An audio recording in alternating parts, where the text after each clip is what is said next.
Great defense. They get after the quarterback. They get after it with their front four. A lot of respect to them. We've gone down there a few times the past few years, have not played well. So we got our work cut out for us this week. What can you take from those experiences of not playing well into this one to say, okay, this is what we have to do to make sure we can play better? Well, the one thing will help us is it won't be a late game. I feel like we've gone down there prime time every game, and you give those Philly people a few hours to get after it, they're gonna have a couple cocktails now. I can speak from experience on that. So playing at 1 o'clock will probably be it'll still be groggy-eyed from Saturday, hopefully. But knowing them, they'll gear up for Giants coming to town. They'll all get ready to boo Pugh. So it's going to be a loud environment still. Obviously, we know that. So we got to go out there and be on our game, play our best football. You guys have one big play, one big shot that you take to the house. Is that something that gets you guys going offensively in the right direction? It'll definitely be fun, interesting. It'll be something that we'll cheer about. We'll do a little 30-second celebration, then we'll get to the line and kick that field goal. But we don't want to be relied on to be a big play offense that just relies on that big play. We need to be able to go have methodical drives, go down the field. We had a couple shots of that last week, but it has to be more consistently. We can't have those 3-and-outs. Can't do those things that are going to hurt the team and put our defense in a tough spot. What's the confidence level in the O-line room right now? Today, things were good, man. Things were really good. Despite how negative it's been around here, and not just from the media, but like in this place, I'm feeling hopeful. I'm feeling optimistic. I love the guys we got in this room. This has only made us tighter, I think. I think we definitely have grown, and we're going to go out there and we're going to keep fighting. We're going to give it our all, I can tell you that much. Just on Monday night, how smoothly do you think your unplanned transition from guard to tackle went? I don't know. You can put the film on. There's a few there I wish I could get back, but a couple of those little nuances that I've forgotten since I haven't been out there in a long time. But I'm looking forward to getting back out and getting a good practice in tomorrow and getting ready to go. Are you prepared to stay right tackle if that's how things shake up, like going forward? I know Bobby's going to come back healthy and be ready to go, so I'm excited about him getting in there and rehabbing. I mean, I love what I've been able to do at guard, but at the same time, I want to win games.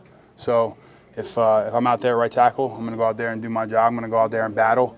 I've always said this. You put on my film, I'm not the most technically sound guy, but I'm going to go out there, I'm going to fight that guy across from me, and that's what this O-line is going to have to go start doing, and I feel good about where we're heading. Justin, what's the most difficult trait that the Eagles' defensive front brings to the table? They got one word to describe them. I mean, they're relentless in their pursuit of the ball. They got a lot of guys that are good players, they're great players, elite players, and they also hustle. They also run to the ball every time. So you got to give nothing to them but respect because of how tough they do play. So they've had our number. We got to go out there and we got to play well on the road in a division game down in Philly. What is it that you think is there that it is that they have your numbers? Is there any common thread that you see when you look at some of the games of them? They bring something that they've gotten up on us. We've turned the ball over down there early, and you get to go anywhere on the crowd in a raucous environment, and you get down early. It's not a great recipe for success, and I think that's what it's been. So we got to go out there and we got to play tough. We got to play physical, and we got to take it to them. Do you look at this as a must-win? Do I look at it as a must-win? It's a big game. I'm not going to say must-win, but it's a big game for us. Are you concerned about the number of big hits that Eli's taken? Not just the number of hits and sacks, but the number of big hits they seem to be taking? Yeah, you never see your quarterback get hit or get big hit. But I mean, does it seem like it's more than in previous years? I don't have a tally on it, so I have no idea. I mean, we're 2 games in, so we obviously know we got to do a better job, and that's where that starts and ends there. Is the criticism that the offensive line has received, is that fair?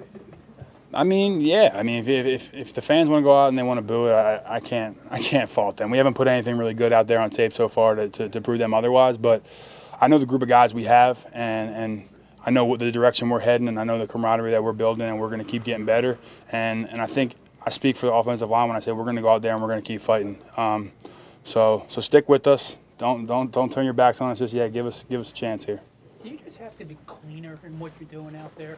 Definitely. I think it's a few plays here and there that are making the difference in these games. And I think if you look at that game, it's Monday night, there's a few plays that if we went the other way, it was a 1-score game in the 4th quarter. So we gotta go out there and we gotta make those plays. And as offensive line, it's not having those sputters where we go 3 and out and get them hit.